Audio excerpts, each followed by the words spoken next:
And Welcome. I bid you welcome to the second. I think it's the second. I feel like it's been forever. Episode of the North and South Rock and Metal Connection. Johnny Metal, the Metal Dad, John Clauser, whatever you want to call me. I am your host for this evening. We are joined by all but one. Where is Ben? Well, Ben's trying out to get a wrestling tryout at a WWE house show. So his brother Jason is here in the house. We got Jake Akins in the house. And from the Great White North, we got Roger Serreras. Guys, how y'all doing tonight? Better, finally. That's right. That's right. Roger's been battling a round of COVID again. So always fun. And he's probably trying to stay warm because it's probably cold as ice up there. It actually really is. Yeah. Yeah. So today we're going to talk about 1984 and some of our favorite picks from 1984. Now, some are going to obviously be going back in time just to see what was our favorite picks. And then you have someone like me. Well, I was alive in 1984 and very much kicking. So I might have some picks that just exclusive to what I was listening to that year. So who knows? But one thing I do want to mention before we get going here, 1984 also brought us this guy, Jay Briscoe, Ring of Honor team champion. Unfortunately, a couple weeks ago, was sadly taken away from us in a tragic auto accident up in the Eastern Shore in Delaware. It's been very, very beautiful to see the outpouring of love for his family and his friends, and the community has really come together. And rest in peace, Jay Briscoe. The song said, "Reach for the sky, boy." Well, you can't reach any higher than where you're at right now, pal. So hope to see you soon. Anyway, so I wanted to get that. Rest in peace, Jay Briscoe. 1984. Let's kick this off. JD, we haven't let you start off for a little while. Have at it. What's your number 5? I won't go into this one very much because that it more likely will be mentioned again later. So I'm going with it's the second album by this band. It's "Don't Break the Oath" by Merciful Fate. Okay.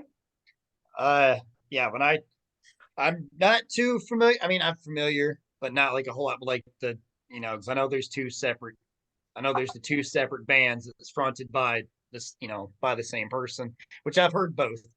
Pretty good stuff.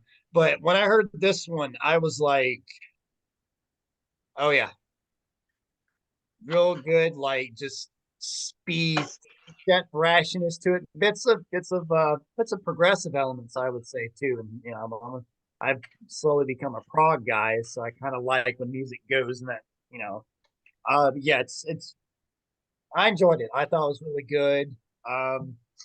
Let's see if like I said, yeah, it's about 47 and a half minutes. That's about standard runtime for you know for an album from that time period. Not too much, not too less. I enjoyed it. I thought it was really good, and just when I was reading through it, it's like learning a little bit more. Uh, journalist Martin Popoff, when he wrote this book called Collector's Guide to Heavy Metal, he rated it a 10 out of 10. And I mean, I could see that. I could see why, because it's got its merits to it. And it kind of, I guess you can kind of say it kind of kick started like sort of like a black metal kind of like thing to it as well. Maybe a cleaner sounding black metal as opposed to that's true. As opposed to Venom and Possessed and stuff like that. But yeah, it's the I call it more like the clean side of it. But no, I thought it was really good, sounded really well, and just the vocals on that guy. Yeah, King when I Diamond. was listening, yeah, just how he just, just go from like, just singing and then all of a sudden just screeching. And I'm like,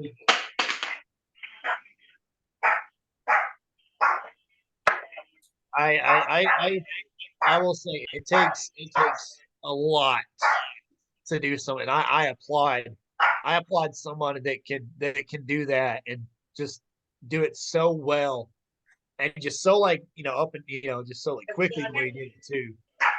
But yeah, that's All right. I don't have too much more to say. So yeah. Solid choice. Good stuff. Roger, I have a feeling you're going to probably talk about Merciful Fate at some point tonight, but what you got for number 5? Here's something shocking. Bon Jovi's self-titled album. Oh gosh. Oh, That I don't care what anyone says. I think this is an often overlooked album. And I almost picked that one. I did. I almost picked that one. very like this is some of Richie's best work. Who I know I've said in the previous video, he is underrated. So underrated. He was the heart of Bon Jovi. It was a very simple album, but it's very catchy. The singles were great. And even some of the singles were, not non-singles, were even better than that, like Roulette. Great song. Beautiful solo, too. And I swear, Ghost, what's the singer's name? I can't think of it. The guy that runs Ghost was probably listening to this Tobias. album. Tobias. Yeah, it's Bias. yeah. He was listening to this because Spill Away, the beginning is ripped off from Runaway, in my opinion. That's where I recognize that from. They was it just Talking Smoke? But yeah, I love it. Random fact about me: Bon Jovi's actually the first rock act I ever listened to at like 6 years old. My mom got me into him. Probably because he was a good-looking fella back then. Yeah. Well, Bon Jovi is definitely a guilty pleasure of mine. I enjoy Bon Jovi quite a bit. All right. I'm not guilty at all. I don't. He's on my bucket list. If Richie reunites with them, I'll be going. I would see them for that. He's got to do something to help improve Bon Jovi's vocals, from what I've heard. he's not sounding too good last I heard, but all right. Well, good pick. Jason, go for it. What you got, brother? I went a little different. I went Swedish. So my number 5 is Wings of Tomorrow by Europe. It's a good album. I mean, it's their best album would be the next album, which was the Final Countdown. But this was a good solid album. I mean, it 4 singles, and the best one was Lion Eyes. That was the best song on the record. But it was a good solid pop metal, I guess you would call it, record. It wasn't any like thrash or anything like that, but it was. I thought it was a solid record, worthy of a little bit of recognition, and I'm seriously trying to stay away from the obvious choices for 1984. Yeah. So Good stuff. So yeah, I thought this was an album definitely worthy of a little bit of recognition, throw a little love their way. Sure. I've heard so many people say Europe's discography is fantastic. Just take Final Countdown out. And because, man, those albums are completely blow that one away from what a lot of people say. I've not taken the time to invest in it, so I really need to. But that's what people I've heard people say. I've also heard that from a pretty good friend of mine. He said the I same wouldn't thing. I wouldn't say that about this particular record. Yeah, I maybe think not this one. I think the final countdown was a little better than this one, but Mhm. this one was very, very good.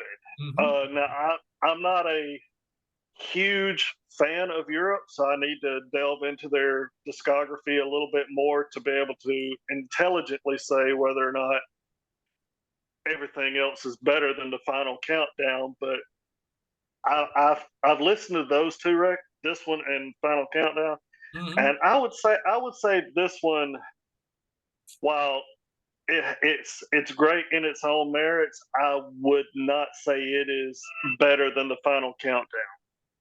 Okay, But fair enough.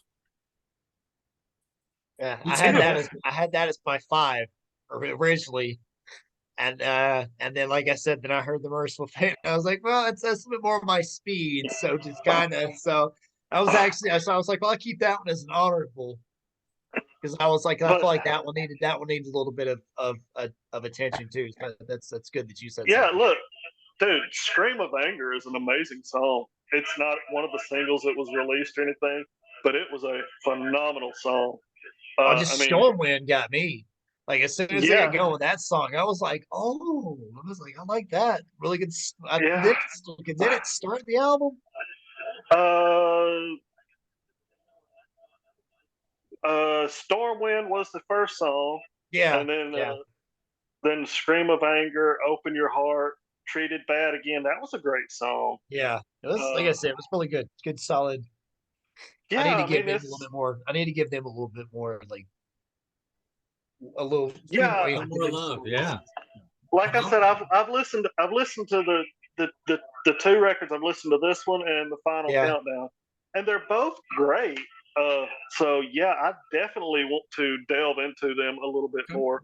Which is one of the great things about doing this show is it's allowing me to open my horizons a little bit, widen them a little bit, and listen to stuff that I haven't really paid attention to, and then getting the opportunity to do a deep dive into their catalog, in my free time, and Sure. really hear some amazing stuff that never gets played on the radio. sure. So, Yeah. All right. Well, and maybe more on that one a little bit later. really, So, all right. So, Ben sent me his choices. So, I love his number 5. oh god, Oh boy. Goodness. I'm Prince. actually surprised I didn't think of this one. I'm like, but I wasn't listening to this in 1984, nor had I seen the movie. Yeah, I'm right. I'm talking about Spinal this. Tap. This is Spinal Tap. Oh, it's God. not Prince. I was this close. I totally had forgotten about that, but then again, I didn't see the movie and I didn't hear the soundtrack in 1984. Oh, I thought it was But Footloose. I yeah, forgot we should do Spinal we should do a show on Spinal Tap one day. But yeah, gosh, I could go on about Spinal Tap, but I'm not going to. You know, I've never seen that movie, but I've listened to the music. Depending on who you talk to, the movie is either hilarious or it will depress you. I feel like I've heard musicians say they were depressed after watching it because so many of those things happened to them, on the road. So, Or you could be like me, and it has both things happen to you at the same time. exactly. Yeah, I think Rob Halford in his book said that I think if I read it, I think if this is I think he said he really liked like just showing what it's like to be a rock star in a way. I think he said that was probably the most like accurate in a way. So, But with that said, so my number 5, and this again, this is something that I was listening to pretty heavily back in 1984. A little bit of krautrock, a little German German rock coming at you. Little 5-piece. I'm talking about the Scorpions' "Love at First Sting." And yes, I don't have Oh. I don't hardly have any show and tells here today, but because I don't have some of the stuff anymore. But I did wear that album out. I mean, between "Rock You Like a Hurricane," which was one of the first songs I actually ever learned on guitar, "Still Loving You," which was a great power ballad. You got "Big City Nights," you got the big crowd anthem. You got "Bad Boys Running Wild," which is another good crowd anthem. "Coming Home," I thought was actually also a good track. You know, pretty strong album. Yeah, there's a little bit of extra filler in those other tracks. "I'm Coming Home" is also a pretty good song too. But for the most part, that was something I was listening to quite a bit. Klaus Meine, probably the last Scorpions album I really gave a crap about um, until Rock Believer.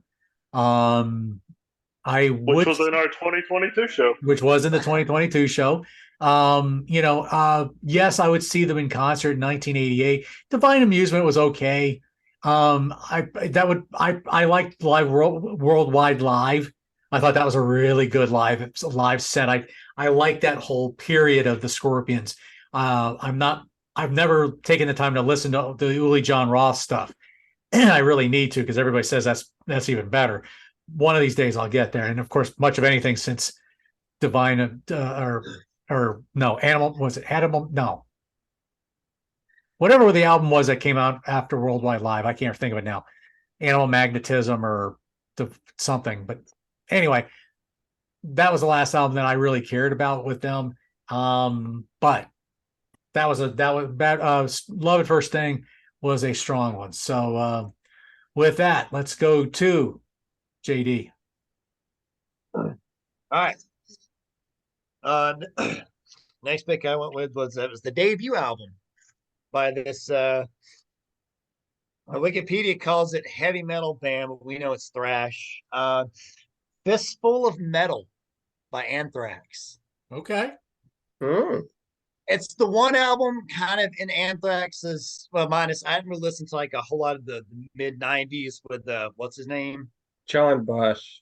Yeah, Yeah, John Bush. I haven't got into that as much, but with me, It's when it came to underrated. Anthrax, was obviously the you know Belladonna years, and they came afterwards. But listening to this, I dug it. I thought it was, the music sounded thrashy, the vocals didn't. No, Neil Turbin was a really strong singer, but yeah. Yeah, really great though. Had like really operatic kind of sing style to it, and I like that combination to it. And I thought, like I said, for it to be the debut for a band that goes on to to be noticed the Big Four, I think it's might be. I mean, just me personally, might be one of the best, and to me anyway. Uh, but yeah, I don't really like the album artwork very much though, because I don't know, That is a funky album cover. yeah, I liked but the album cover. I almost bought the I, T-shirt a while ago. I mean, I guess it works. there are When bits I of it saw I it, like, but it's but I and I will admit though, the one thing that did throw me off with the album was the Alice Cooper cover of "I'm 18." It did not belong on there. And I get it. It's your debut album. You you kind of throw that cover on there to be like, we enjoyed the, Mm-hmm. we're fans of the classics and but it's the one song that does kind of stand out, and it sounds good, but it also doesn't Yeah. sound good. That makes sense. But the Yep. rest of it though, you come in Death Rider, and it just, like I said,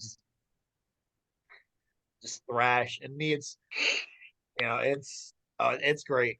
And like I said, it surprised me because, like I said, all my Anthrax knowledge was all the albums from the '80s, and then the last two, which I think are fantastic. I'm hoping 2023 will be the year they put out another album. I'm hoping. They're supposed to release it this Yeah. year.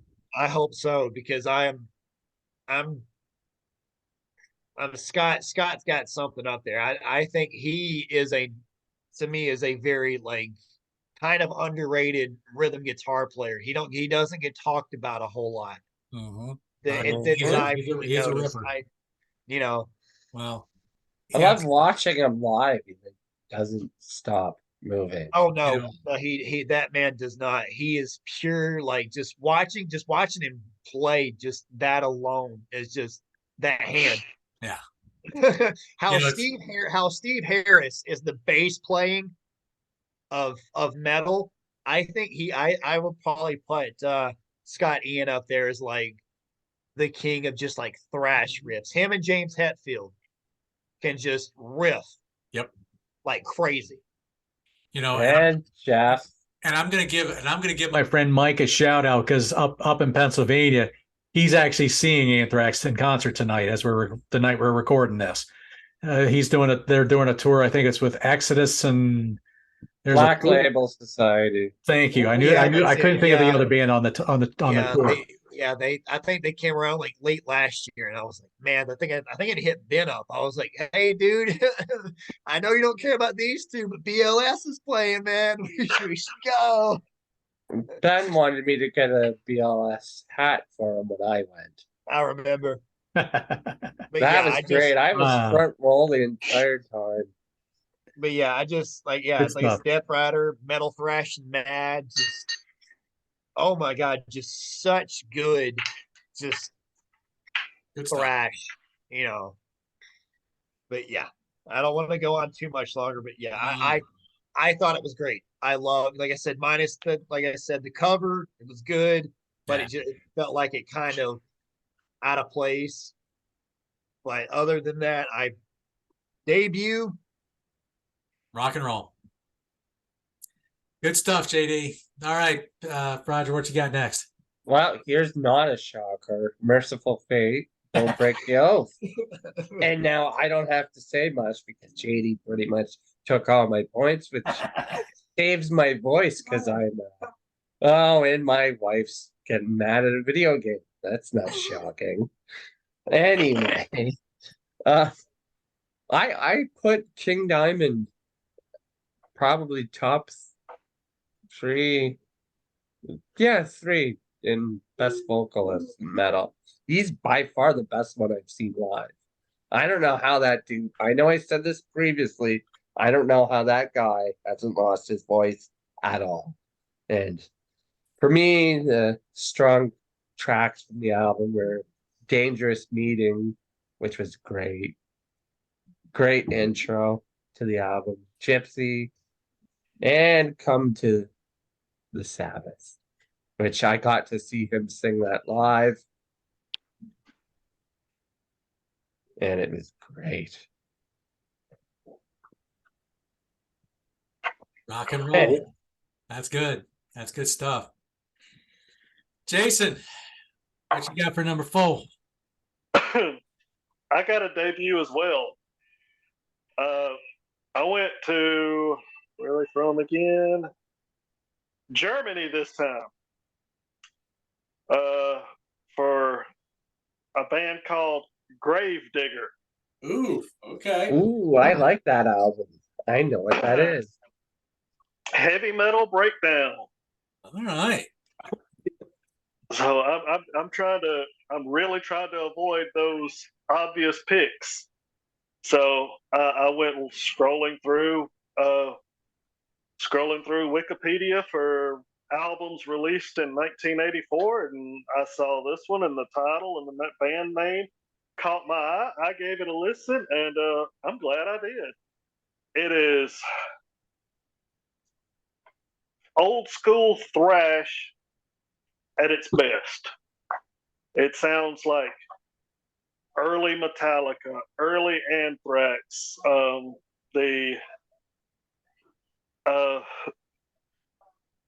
Plus, it also sounds very much like this band's influence, which was the band Accept. they sound a lot like that as well. So it's I very much enjoyed it. The standout track for me was the title track, and of course the album opener, "Headbanging Man." That was those to me were the standout tracks. Other people will probably have different choices, but those were the ones that really caught me. So Cool. I think I need to revisit that one. I think I had that a long time ago, and I just never took the time to really work to listen to it much. But yeah, I got to revisit that one. That's good choice. Good choice. I'm trying. Metal Dad has been rubbing off on me. I'm going obscure. and yet I'm going to be going the complete opposite. So, speaking of complete opposites, so Ben's number 4 was this little album. It would be the last album that would feature this particular person on lead vocals until somewhere in the 2010s or so. And I'm not going to make you wait because you're probably waiting for me to jump onto this, but 1984 from Van Halen was Ben's number 4. And he mentioned that the song "I'll Wait" was his favorite, but can't deny "Hot for Teacher." I mean, that ridiculousness, that intro alone is just ridiculous. Oh, that's true. But yeah, good choice there. Definitely one that I was listening to quite a bit as well. But my number 4 is the debut full length album. They had come out with an EP previous to this, but this was their first full length album. Rat, Out of the Cellar. You saw the videos on MTV. They were being played like ridiculous amounts of time, but Round and Round was a catchy song. It had a great solo, that twin thing at the end. Wanted Man was I love Wanted Man. I thought that was a great song. Back for More is a great track. Lack of Communication was another favorite of mine. Scene of the Crime, I thought that was another good one. Yeah, to me, one that I still find myself listening to. Good strong album. Probably, I never got to see Rat in concert, but then again, I never heard anybody say they really sounded that good in concert. At least Stephen Pearcy, anyway. But anyway, I love Out of the Cellar. I think that was a solid album. I listened to it quite a lot in 1984. So, well, you can't deny the catchiness of the hook in Round No. and Round. I mean, no, it absolutely is not. super catchy. Yes. Yeah. And Rat had a knack for writing a good catchy hook. They did. It's a shame that after a couple of albums they just kind of lost that chemistry. But yeah, those first few albums are just, man, there's just some really good hooky Los Angeles metal going on there. So, Yep. All right, JD, what we got for number 3? All right. Now we're getting into the usual suspects, if you will. But I don't care. They're my favorites for a reason. I absolutely adore my top 3 are minus the other one obvious, but we put that stipulation out there. So I went with the second studio album, The Last in Line by Dio. Good Hey. choice. Oh wait, I forgot that came out there. when we agreed for 84 being the next we wanted to do, I started thinking, I was like, oh man, I gotta have Dio on there. Any year that I can put Dio on a list, I'm putting Dio on a list. You'll hear no argument from me. This album, you start out with the 1-2 combo punch of We Rock and The Last in Line. Oh, Mhm. I cannot think of 2 tracks to start an album, and they just I love We Rock. I do. It's fast, it's tempo, it's got a great solo. but I think I like the Last in Line a little bit more because it starts out. It's got that beautiful opening and Mhm. just Dio just singing. Then he just really just when he gets in, yeah, just when he gets into it, and it's I when they did the tribute album to Dio, and they had Tenacious D do the Last in Line. I got chills hearing Jack because I think Jack Black. Oh, I love hearing him sing. I don't know, it's something I about just agree. the power that Jack Black has in his voice.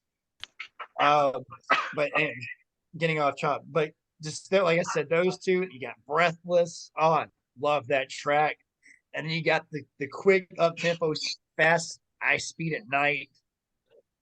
That song, it's like I said, I think it might be the shortest song on the album, clocking at 3:22. It's this, but it's fast. It's a you know. And you got One Night in the City. I love that track. That's a good one.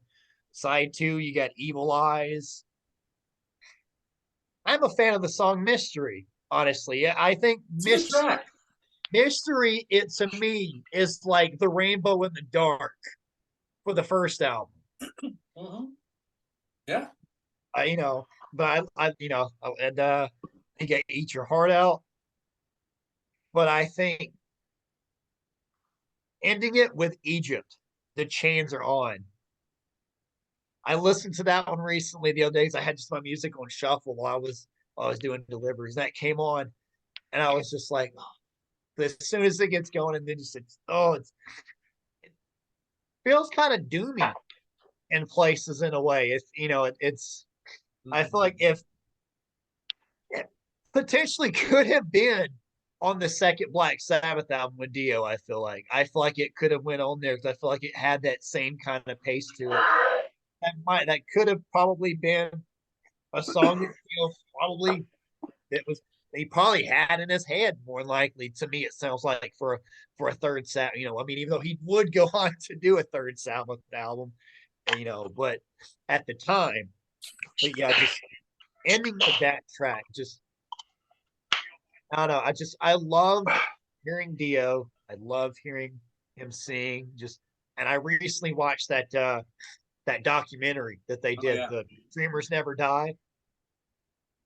Oh, that the last like 15 minutes of it, I was in tears just hearing this because just even though this man was sick, he still kept going.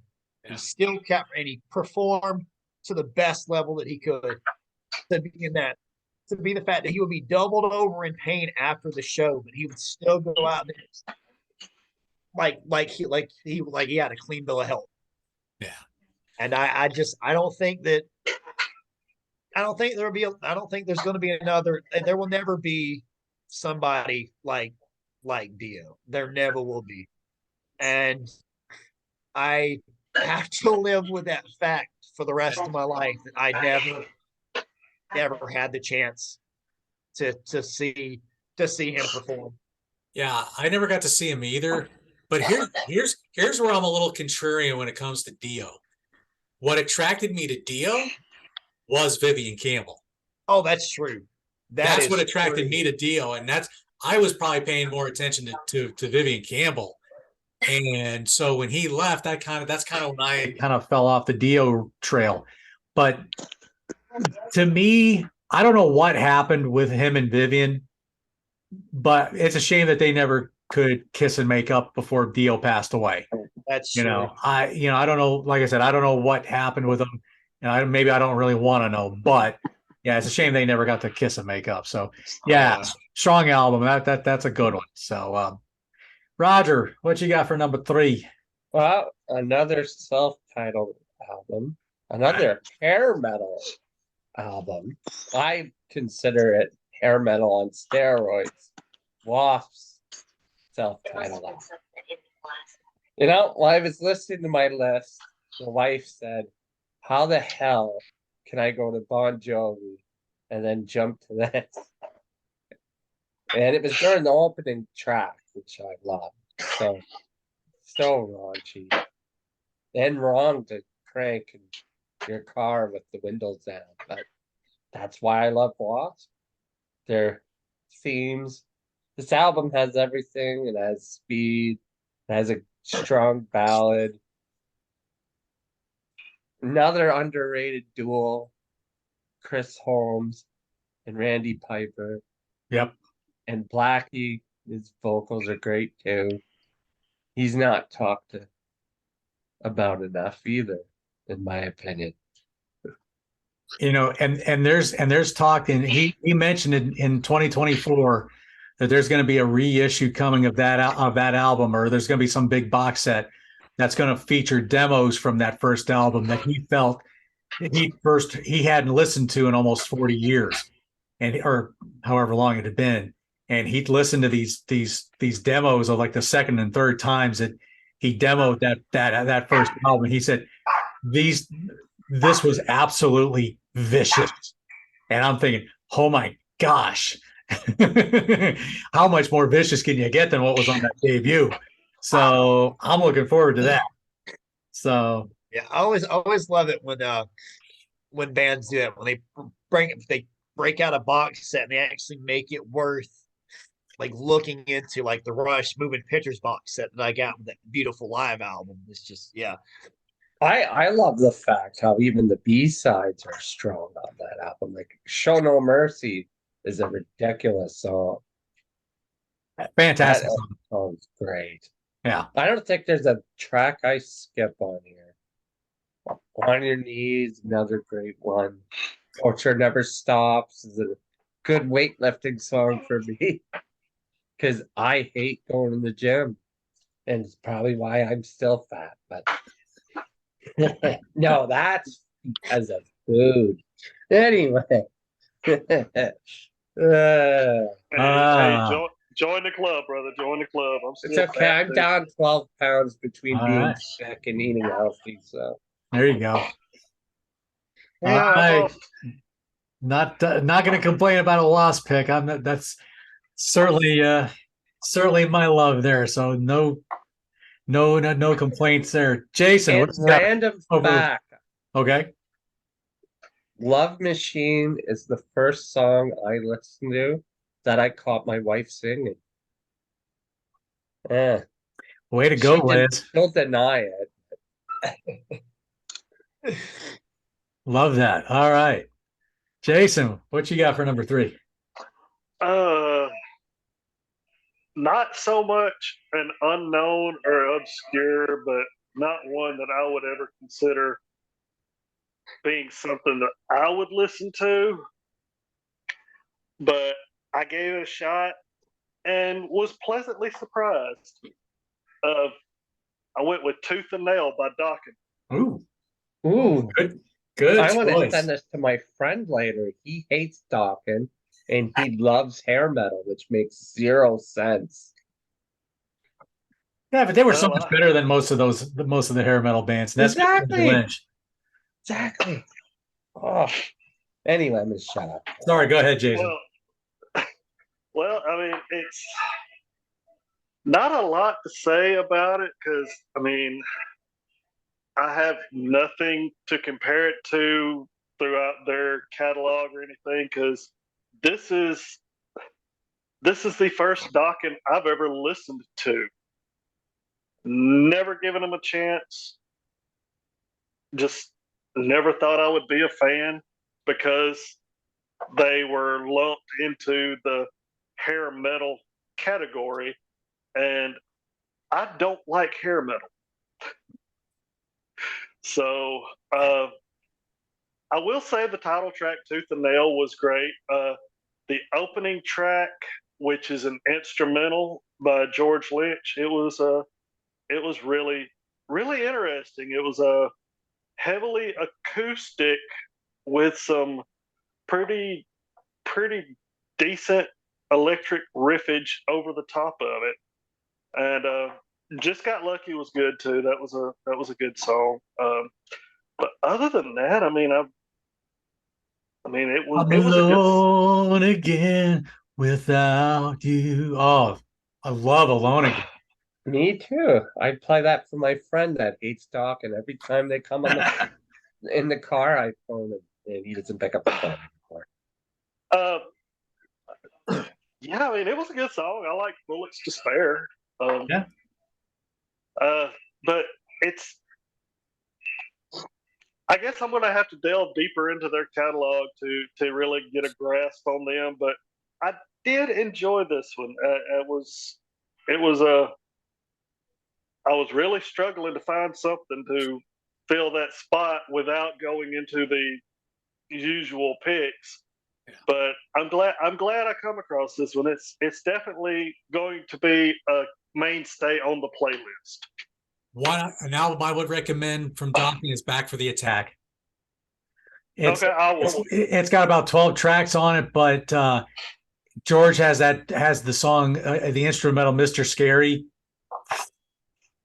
That is a scary track, my friend. Man, that is an awesome tune. Him Well, just I will nuts. definitely. But I will to definitely me, give it a that's one of my shot. favorites. I like Under Lock and Key a little bit too, but to me, Back for the Attack, that one's for me my favorite. So, I would say their first 4 albums are worth listening yeah, to, and then I that's I it. would agree with that too. Yeah, I would say pretty much those first four. After that, then you get into all the crazy drama with the band. So yeah, those first four, man, those things are untouchable. So And can't forget Yeah, about the Freddy Krueger song. yeah, Dream Warriors is a great track too. So Yeah, that's all that's right. the only Dawkins song I know. well, they just little random fact here says this album was the group's first with bassist Jeff Pilson after the other bassist left to join Rat. Yeah, Ron Crozier was originally in Dokken. Yeah. Yep, that's true. So That is true. Great choice. Great choice. Yeah, looking forward to hearing what you think when you get more into Dokken. So all right. Ben's number 3 was Animalize by Kiss. What was he? Hang on. What do you say about that? Heaven's on Fire, one of his favorites they've ever done. Um, the only that thing was a good track. I'll add about Animalize is Mark St. John is all over that, most of that album. There's a couple of tracks where Bruce Kulick's actually the lead player for it, but Paul's songs are great. Gene's, yeah, yeah, yeah. Like There is a live from the soundboard coming out in April from Midtown Civic Center in Poughkeepsie, and it's one of the only shows that Mark St. John got to do before his rare arthritis condition got the best of him, and he had to pull out. He only got like one full show and maybe bits and pieces of another 2 or 3, but that show was like one of the only ones that got a whole. He got through all the way apparently. So, but and so that's coming out in April. So I'll be very interested to hear that. So my number 3 pick, this was one again. I can actually remember going to the mall and I was really waiting for this, for it to come out. And so again, it was a band that I got to become a fan of because of Randy Rhoads and his association, and I'm talking about Quiet Riot's Condition Critical. Now, maybe everybody was burned out by Mental Health by that point. Not me. I was ready for this album. I liked it. I played the heck out of it. I was a big fan of the title track. It has a very Zeppelin-like feel. Sign of the Times was a good opening track. They hit it big with Slade's Come On Feel the Noise, so they thought let's do another one, and they did Mama We're All Crazy Now, which was they had the video for. Party All Night had a raunchy video to it. Stomp Your Hands, Clap Your Feet was another good rocker. Red Alert, Scream and Shout, We Were Born to Rock, all good tracks. Maybe getting a little watered down. Maybe everybody by this point, I think Quiet Riot kind of lost its magic. But it was one that I definitely played quite a lot because I was really, like I said, I was into Quiet Riot at the time, but that was pretty much it for me after that album. So there you go. So JD, now we get into the number two. All right. And the only two albums that I own to actually show for Okay. to show. So you guys know me at this point pretty well. So when it comes to these years and two specific bands put out albums, they're gonna juggle for the 1 and 2 spot, obviously. So for number two, Did Rush actually come out with an album that year? They no, did. Taylor Swift did. No, Taylor's so funny right now. Yeah, joke's on you. She wasn't even born yet. But yes, Rush Grace did, Under Pressure. Good stuff. Grace Under Pressure. I found this one in our local record shop for $15.99. Plays fantastic.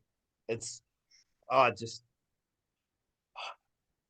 I love Rush. You guys know that by now. Like I said, anytime we do a year and Rush is on there, I have to mention Rush because they're, one of the favorite bands. So yeah, I'll keep this short.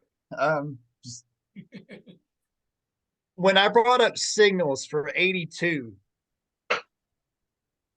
I still have a soft spot, but I think this one to me is better because at least with this one you can hear Alex. Like this one has how Signals was more synth, or there's obviously there is still the synth on here, but you can hear Alex's guitar a lot more, and I think it's sounds a lot better because of it. Like I said, I love Signals, but it does have that issue of you can't hear Alex playing.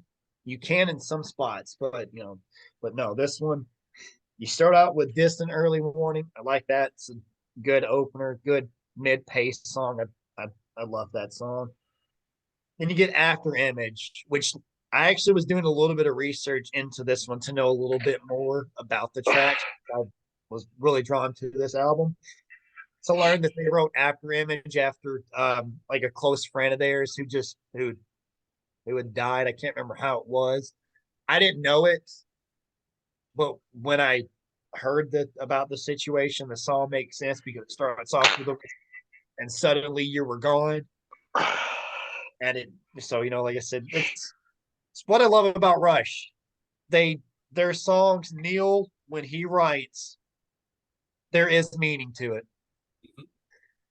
Yeah, like I said, you got Red Sector A. I love that track. The Enemy Within.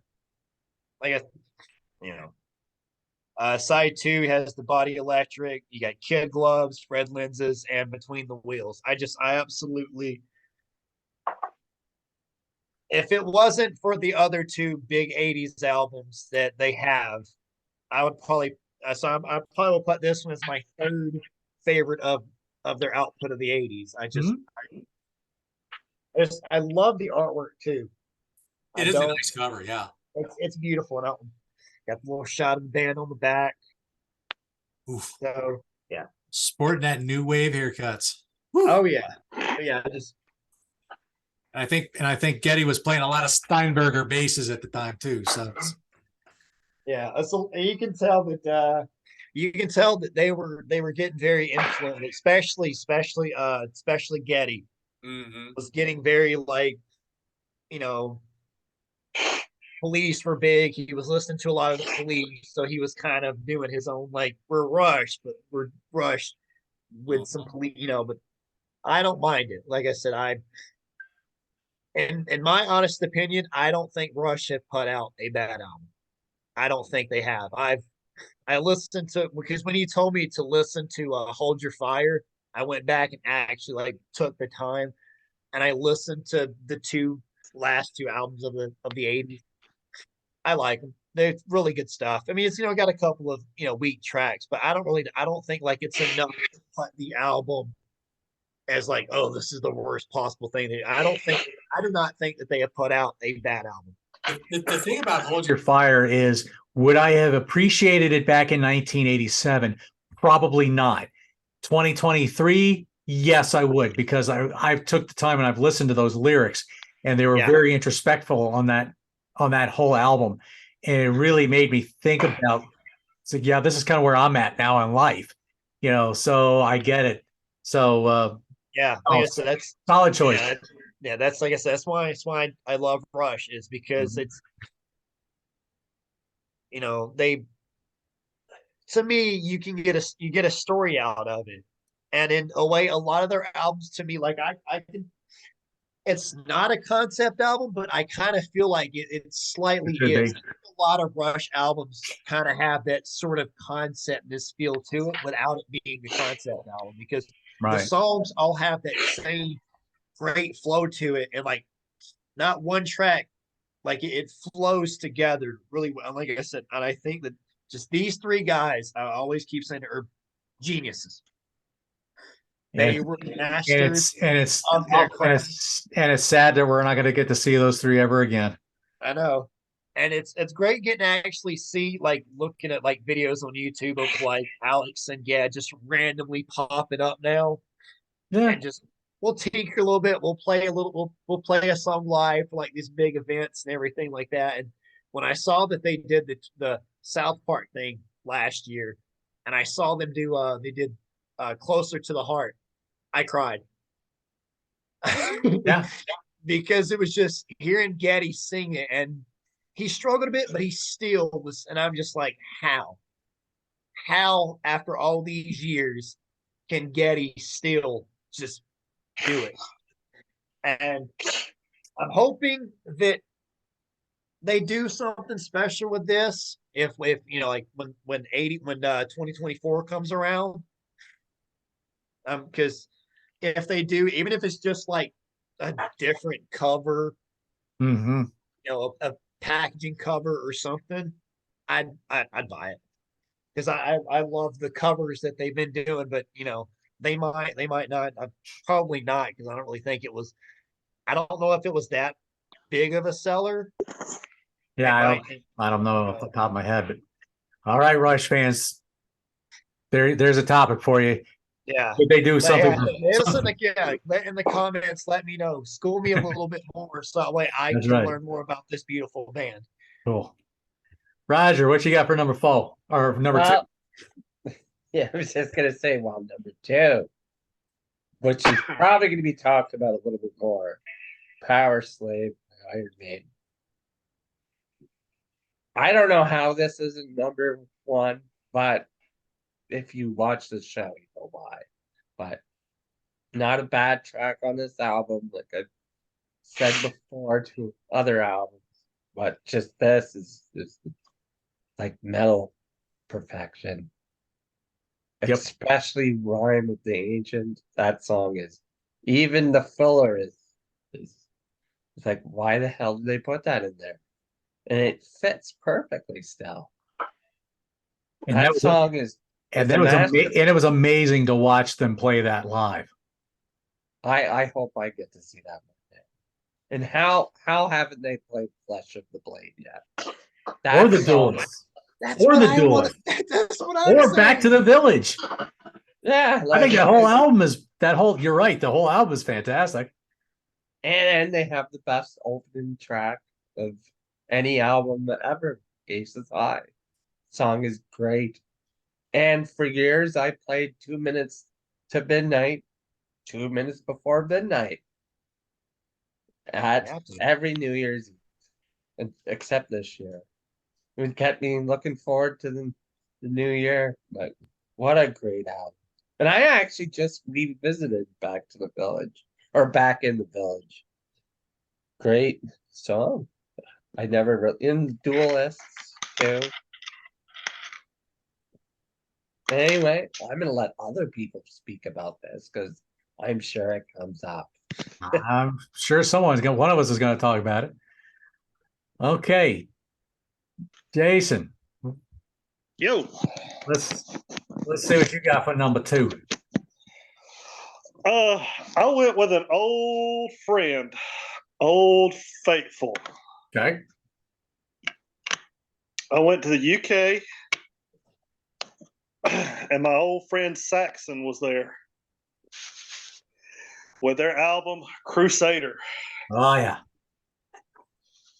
Phenomenal record. it's Saxon. Why wouldn't it be a phenomenal record, right? That's right. Crusader, a little bit of what you fancy. Sailing to America. Top notch tracks. Just Let Me Rock. Bad Boys Like to Rock and Roll. Do It All for You. Run for Your Lives, the ending track. Every track on there is gold. Yep. Biff in top form. The riffs were tasty. The drums were just the whole album was phenomenal. I loved it. I can't say enough good things about Saxon. They, if it wasn't for doing this show, I would never know about Saxon. But now that I do know about them, I can't get enough. Yeah. They're phenomenal. It's why weren't they bigger in America? That's what I asked myself after I saw them. I've asked that about Saxon. I've asked that about Raven. I've asked that about a lot of bands. So, yeah, great choice. Great choice. Okay, so we mentioned that there was more about Europe's Wings of Tomorrow. Well, that was Ben's number 2. What is it that he said about that one? Amazing album that blows my mind that they were a one-hit wonder. Probably a 2-hit wonder unless you count Carrie. But yeah, so that was Ben's number 2. So I can't really add too much more to that because you guys have done a great job of talking about that one. So my number 2. And I didn't think this band could follow up the humongous, crazy album they did in 1982. But boy, they got pretty darn close. And I remember listening to this one a ton. Defenders of the Faith. Oh, Judas Priest. well, that's I see you. Yes, that's Gordon the Priest shirt. I love it. Man, Free Will Burning. Just a great opening track. Jawbreaker, crushing heavy song. Rock Hard Ride Free is a great track. The Sentinel, another great track. Great riffage going on. A lot of great lead playing between Glenn and KK. Then you got Love Bites with that heavy bass, that crushing slow rhythm, and Halford's just ridiculous vocals on that. And then you get one of the Nasty 15, Eat Me Alive. Yeah, I don't need to talk about that song. Some Heads Are Gonna Roll slows it down a little bit. Great Bob Halligan track there. Night Comes Down, another great track. Heavy Duty and Defenders of the Faith close out the album. This was an album that I as much as I love Screaming for Vengeance, I loved Defenders of the Faith just as much, and I played it a lot. And yeah, huge stuff. So great stuff. Halford at his best in that time period, in my opinion, before he got sober. So, but yeah, great album. Definitely a strong one. So that leaves number 1. So JD, I'm gonna guess it's gonna be Power Slave. Either that or yeah, Power Slave. Yeah. Yeah. I mean, Power Slave. Like, it's fantastic. I didn't when we did this.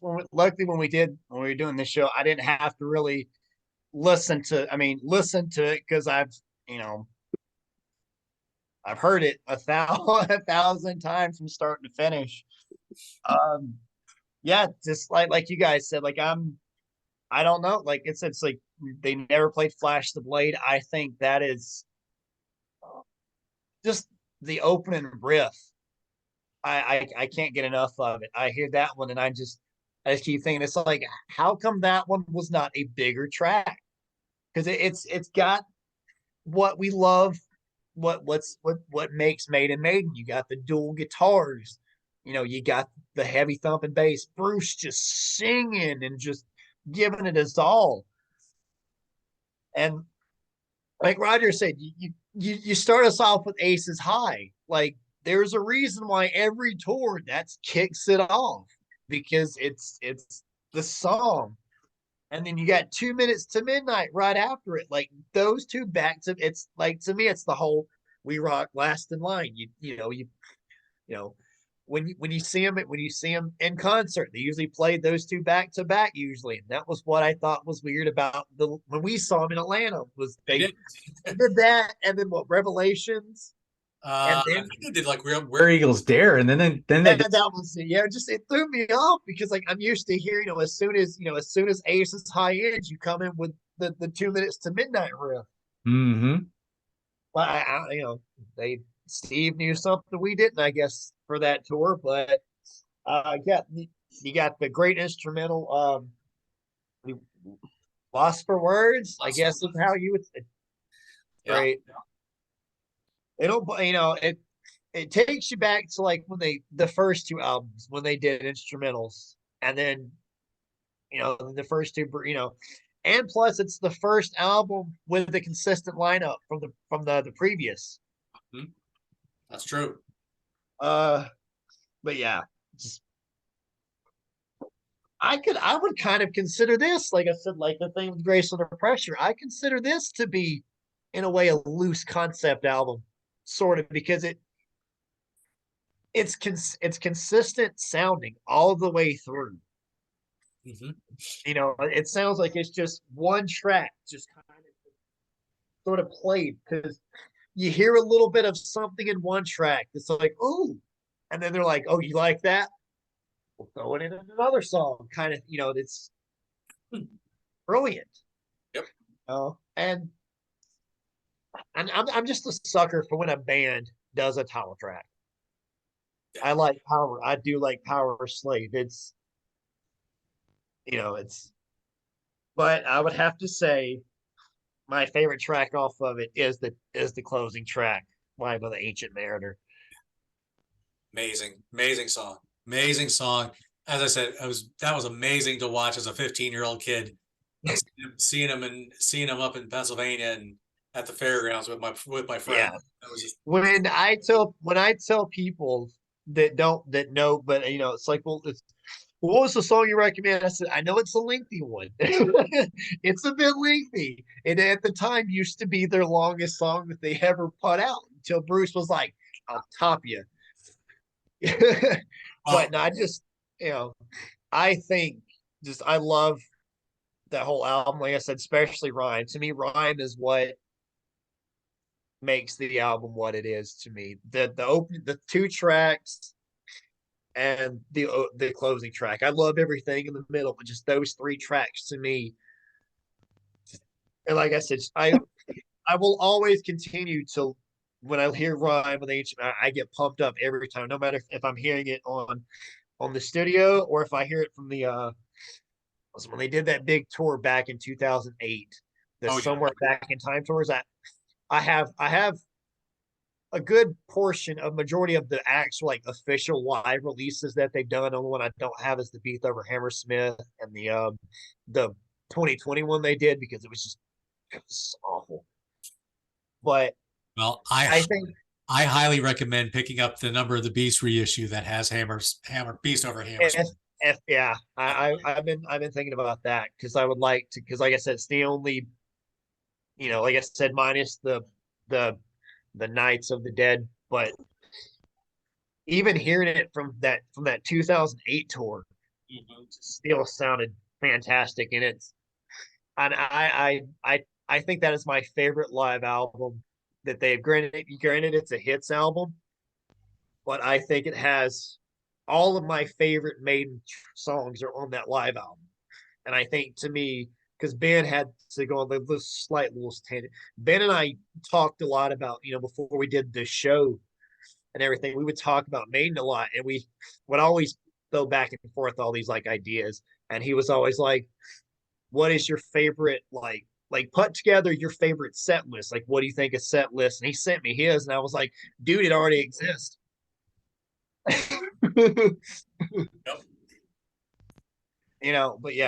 But yeah, but yeah, And it's Power Slave. and I want to give out. I want to give A good. I got to give a shout out to our good buddy Paul out in Norway. he's seen Maiden 160 plus times or so, and I can actually razz him about it because I saw World Slavery Tour, and he didn't. Oh, Paul, I love you, brother. Really, I don't. I only say this in jest. I love you, brother, but I still got to see World Slavery Tour. I mean, I don't blame you. He's a couple of years, we- so the reason he couldn't go is because his parents didn't want him in that big. But anyway, yeah, we got that great live album off of it though. we got Live After Death, which is amazing. So, all right, well, I knew we'd give Maiden some love. So, Roger, what we got for year number one? Not a shocker at all if you watch it. Pay attention to me. Metallica Ride the Lightning. Oh, got it. Oh wait, Yeah. yeah. Doggone it. I don't know what to say, really. That's yeah. It's I perfect. left that for you, Roger. I didn't It's put it on my list. perfect. I left that for you. I literally have like the t-shirt in like 5 different ways. I have like a muscle shirt, 3 different versions of the shirt. Like like I've got the the- opening track is often forgotten about. It's really strong. That it smashes right in the Ride the Lightning, which is great. And then For Whom the Bell Tolls, which is played in hockey arenas all over, which was my favorite Metallica song for many, many years. And then when I got older, it's Creeping Death is that constant die at the end, towards the end. And when in my younger days, I would listen to Fade to Black, which is about losing guitar equipment, right out loud. Found that out years later. I thought it was about Never knew that. loss of someone, but no, it's about losing an amp, I think. I'm pretty sure. Or something. I have to look that up quick. Hold on. Let's see. I swear I read that in the Guitar Hero. That seems a little far fetched to me, but hey, nothing would surprise me with Metallica. So Yeah, like I said, yeah, I knew Roger so I was like, I'll let Roger. I won't take Metallica from him. I'll let him have Metallica. Eh, you know, I was yeah, I trying. must say, out of all of the bad things they've done over the years, not playing Trapped Under Ice when they played Antarctica was just Yeah, I remember Yeah. seeing like the why Live- didn't they yeah. do it?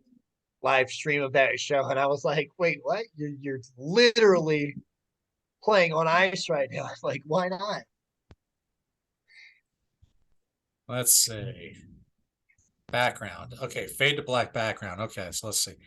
The song's lyrics address suicidal feelings. It begins with yeah, basically it's a song about just suicidal feelings and stuff like that. Yeah, I was wrong. Yeah, I must have. Actually, you're not Imagine it. wrong. Oh, The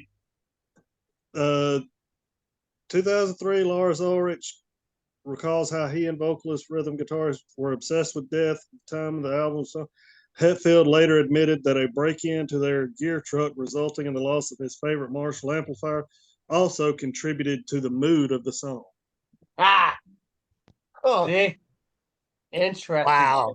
That I actually pulled out of my head. wow. I literally learned that from the Guitar Hero Metallica. because they would give background of all of their songs. Right. Wow. Never knew that. Stuck out. There you go. Interesting. Great album. That- though. Great Nice album. that I asked you. And you know, Anyway. I don't care what the band It says I like Escape. I hate that song, but I mean, it's probably like my least that and the instrumental are probably my least favorites on the album, but I mean, you still got 8 crushing tracks. Yeah. Come on. You know, Yeah. something's got to be. Yeah, I got the when Walmart was doing like all the reissues, they had like each album was like a color. I got the like the electric blue cool. reissue of it on vinyl. So yeah. you know it's funny. I don't like instrumentals. Well, for most of my years, I didn't like instrumentals, and I started to give some of Metallica's a chance. I like the call up Kahula.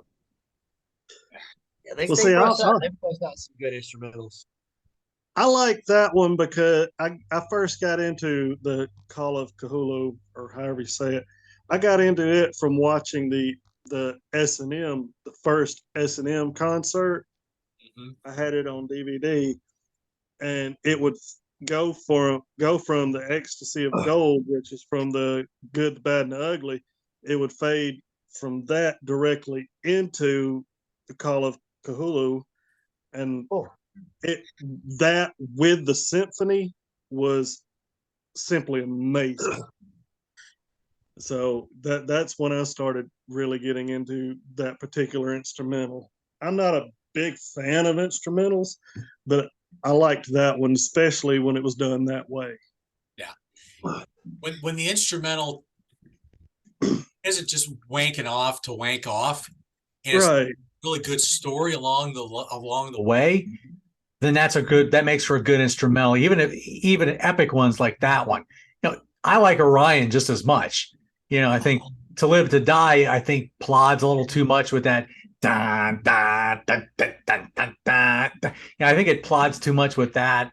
So that one I could kind of, but I think of those, Cthulhu is not bad, but I kind of like Orion better. But you know, just as a personal, I prefer an instrumental to, if you're going to put one on there, use it to open the album, to kind of set the tone for the album. Don't put it at the very end, just kind of like as a, you know, filler track. Slapping it on there, you know. Yeah. Use it to set the tone of the album or something. Yeah. What albums actually do that? I'm curious. Metal Dad, do you know any? That is a good question. I really don't know why they would do that, but There you go, comments. What Yeah. metal album yeah. starts off with an instrumental? A lot of them do. Like I know that what was it? The set Killers did. Killers had that little Well, video that's more like an intro. That's kind of like a Hellion to me. Yeah. Yeah, Yeah, it leads what right I'm into thinking. Wrathchild. So to me, that's kind of where I That's true. think that. Yeah, because most if they usually do an instrumental, it's usually like a minute to like you said. And commenters, you can't say the shrapnel guitar players from the 80s. You can't use that as your instrumental people. So that's out. All right, Jason, what you got for your number one? My number one, I just let Roger talk all about it because, I mean, I couldn't pick anything other than Ride the Lightning because it quite literally has my 2 all-time favorite Metallica songs on it. That being For Whom the Bell Tolls and Fade to Black. Those are from the time I first heard this record, wasn't in 84 because I was only 5 years old, but in, you know, the early to mid 90s as I was becoming a teenager and I discovered Metallica. This album, those 2 songs have always been my 2 favorite Metallica songs. Master of Puppets, great song.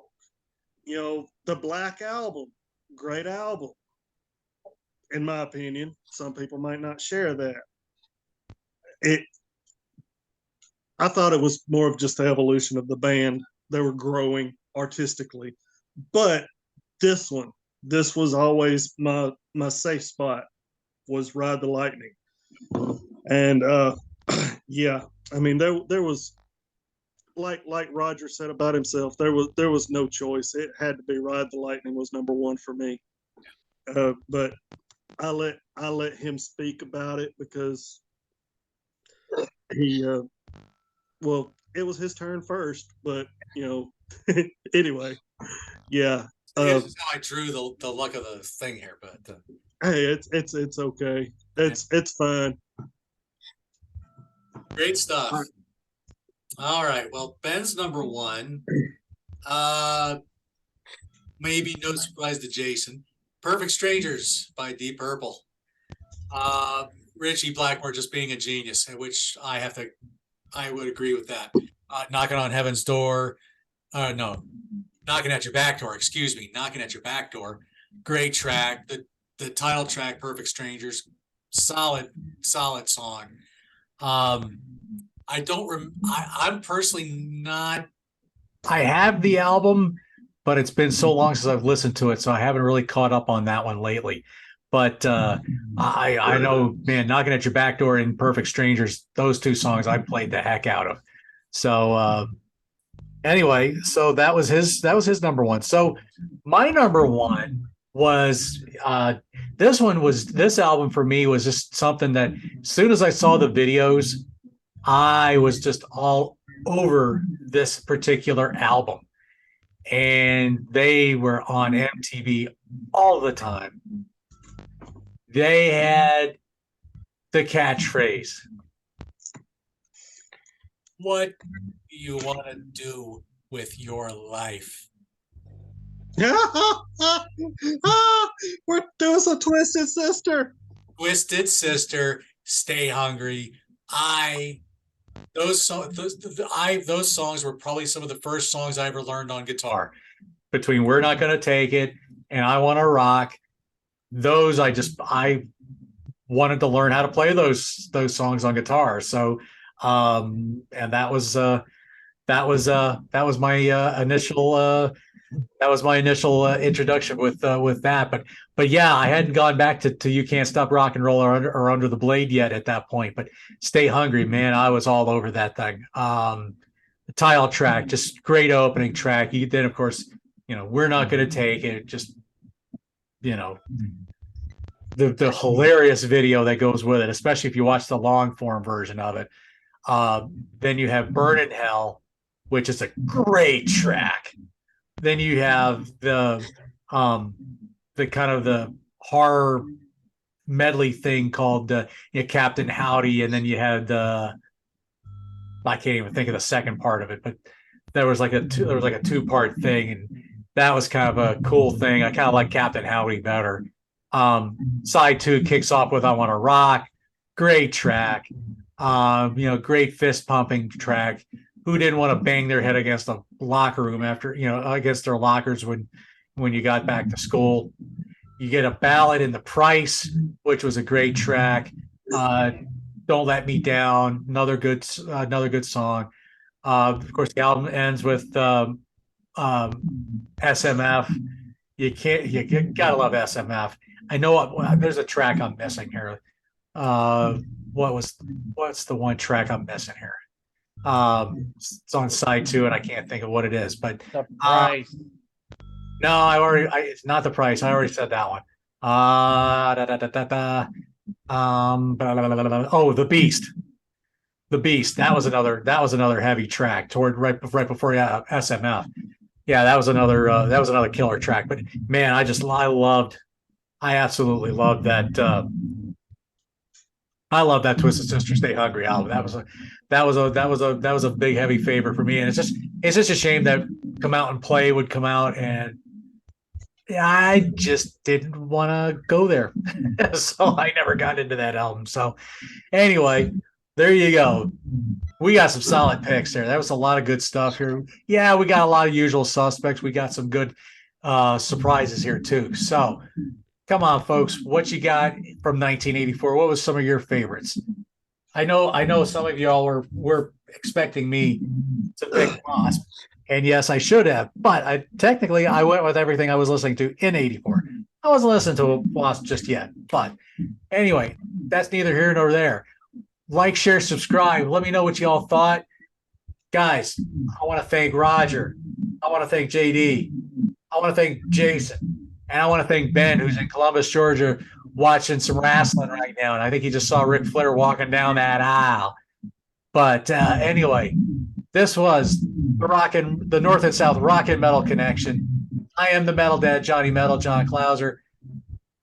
I bid you all a fair farewell and a good night. We will catch you all very soon.